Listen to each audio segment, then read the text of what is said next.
So I'm writing a book this year. I was thinking about doing a book tour. And one of the things I was thinking about is like, okay, what would be one of my talking points in doing this book tour? Because I'm a dating coach, and one of my major accomplishments was the fact that I went into the dating world for 2 years and dated all these women and ultimately found my wife. And it got me thinking, because it's like nobody really gives a shit that I married and found my wife. And I was thinking, well, why is that? Why can't me going out into the dating world for 2 years and finding my ultimate woman be like this major accomplishment that I can go talk about? I can't be like, hey, everybody, I'm cool because I found a wife. Because nobody cares. It's like, oh, you got married? Okay. Wow. Good job, dude. So the reason why this isn't a thing that I can just go brag about, for example, is because most people settle. When you say, hey, I found my wife, okay, what goes into most people's minds is like, okay, congratulations. 50% chance you're going to have a divorce.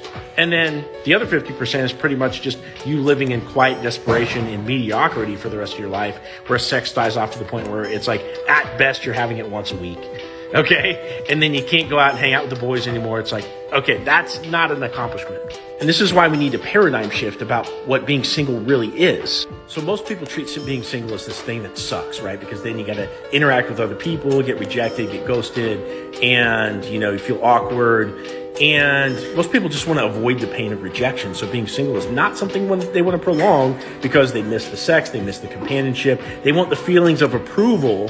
So the first halfway decent person that comes along that can provide these things, it's like, oh, great, this is my instant out of the arena. But as a man, you should want to stay in the arena, right? You want to face the hardship, and you don't leave it until you come out the victor. In other words, you have to stay single for as long as it takes to find that person that's going to be a good match for you, right? So you need to find like values. You need to, verify character. You need to get the most attractive woman that you possibly can, so that way the sex doesn't die off. And so for me in my life, I went out and I did this, and then I turned around and taught other guys how to do the same thing. And so for me, that's a huge accomplishment.